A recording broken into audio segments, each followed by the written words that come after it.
Hi Virgo, what's up? Kamusta po kayo lahat? So I hope everyone's doing okay. So for today Virgo, gagawin natin ang yung December 2025 General Love Reading. This is just General Love Reading. So it may or may not resonate. Sorry. Only take what resonates, leave what doesn't.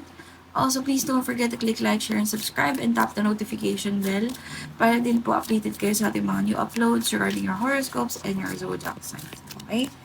So, Virgo. Okay, wala na ako. Virgo, kamusta kayo sa love life nyo in December? Have your party. So some of you are maybe mingling with someone, having fun with someone, or just having fun to maybe connect with someone. Maybe you met someone at a party, or you will be meeting someone at a party.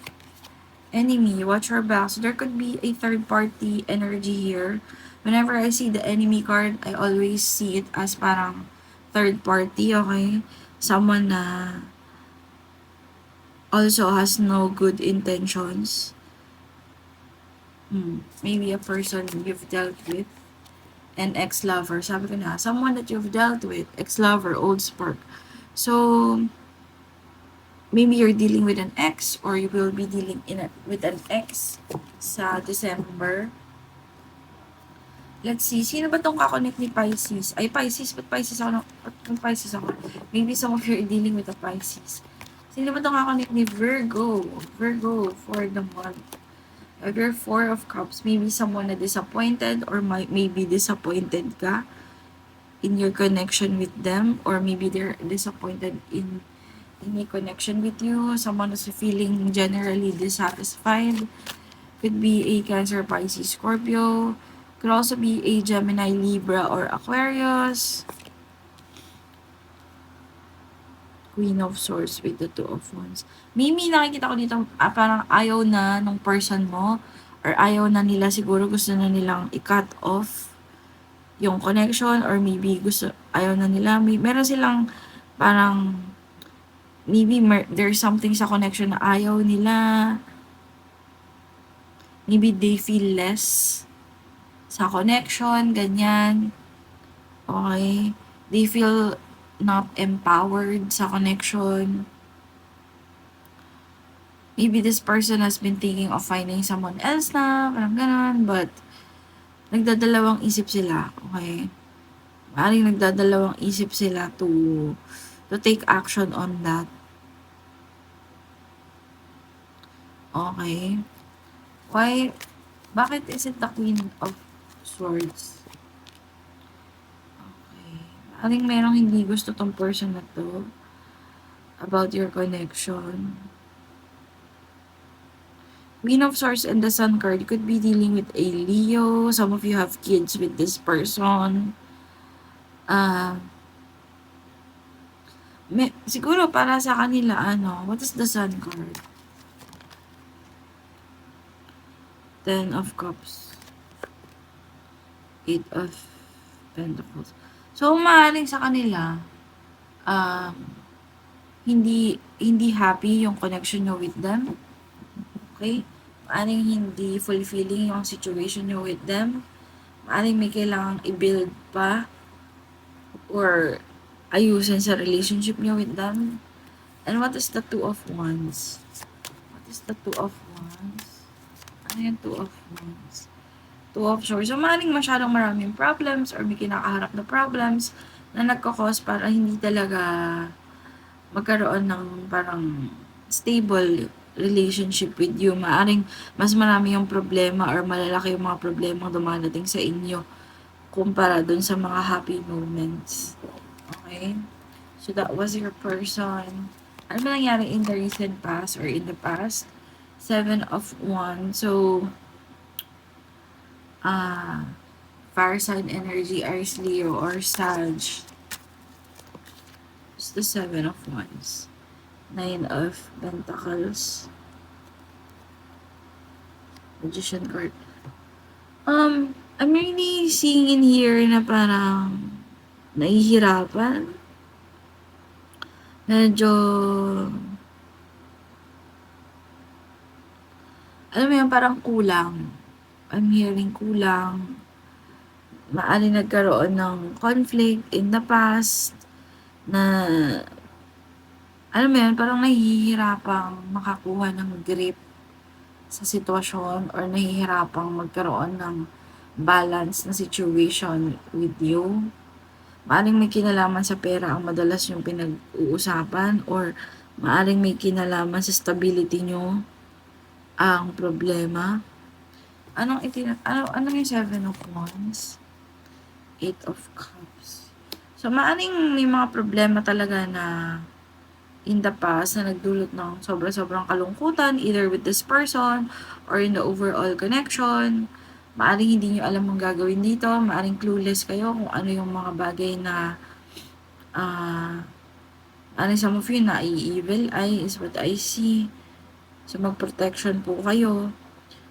Some of you, parang nakikita ko dito na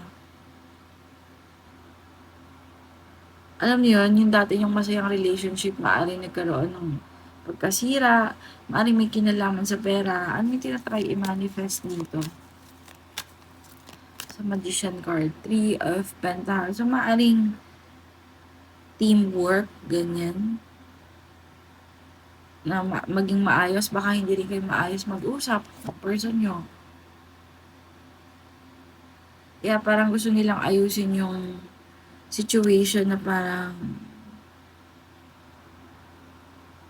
alam niyo na parang dapat kayong dalawa daw yung maharap sa problema. Ganun. Ano ang nararamdaman ng person ni Virgo sa kanya? Ace of Swords. So, this person wants to communicate a truth or medyo hirap silang mag-communicate ng truth sa inyo.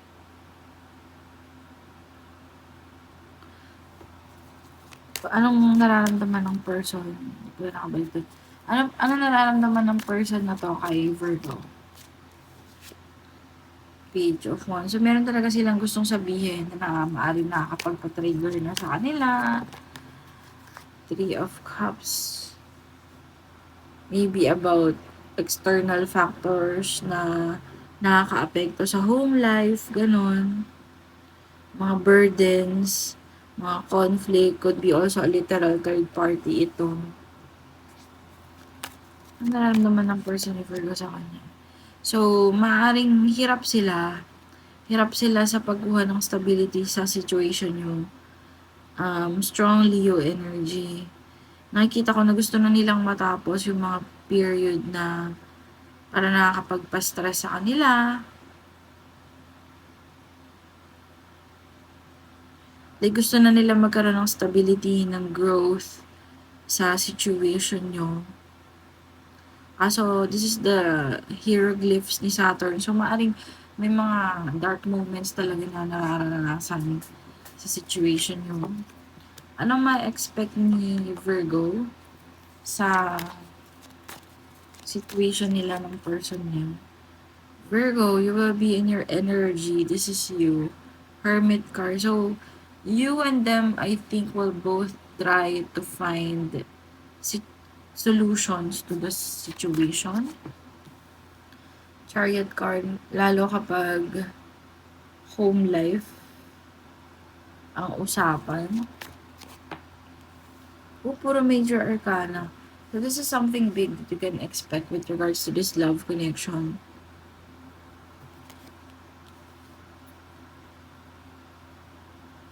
So I think there is an existing issue between you and this person na kailangan i-address.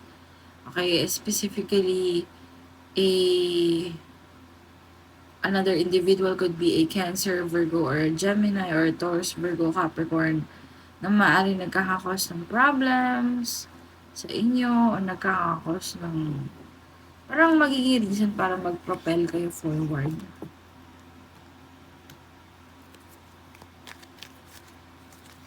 Ano ang potential outcome nito by December, end of December? Ace of Wands, so mayroong mga ideas na may isip. What is the Ace of Wands? 2 of Pentacles. So, is it regarding a problem? There could also be an offer.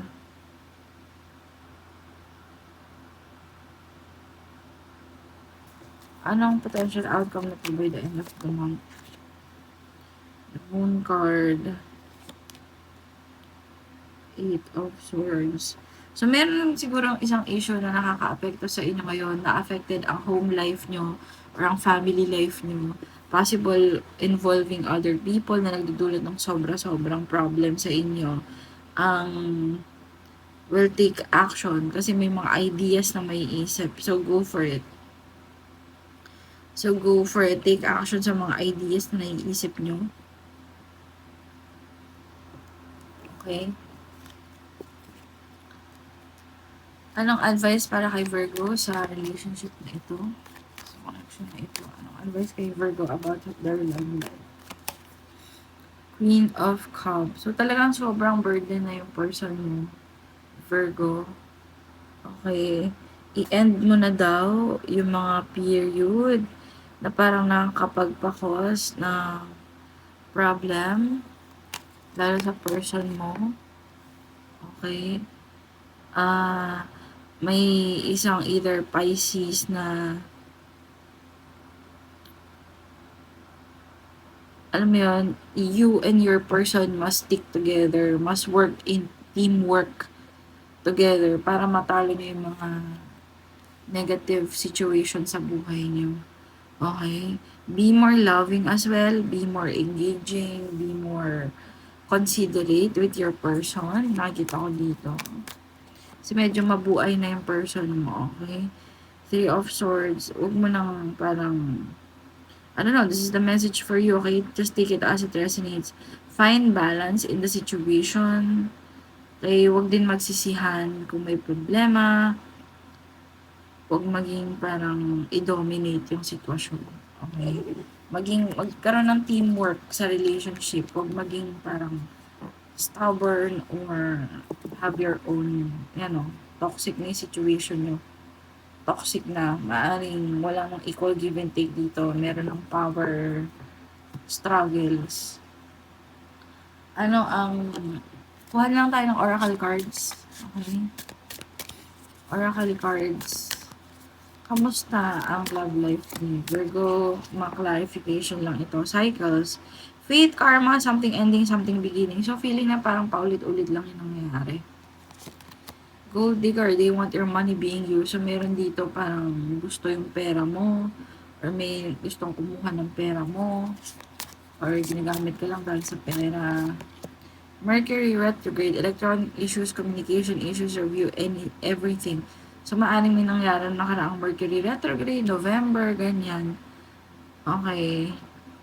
Maaring may hindi nag-move forward sa isang sitwasyon. Ang makikita ko, maaring may problem with communications or gadgets. Maaring may kailangang i-review para maging maayos ang sitwasyon by December. Okay? That's all I have for you guys. Thank you so much for watching. I hope you enjoyed the reading. Please don't forget to give this video a like, share, and subscribe. And thank you for watching, guys. Bye!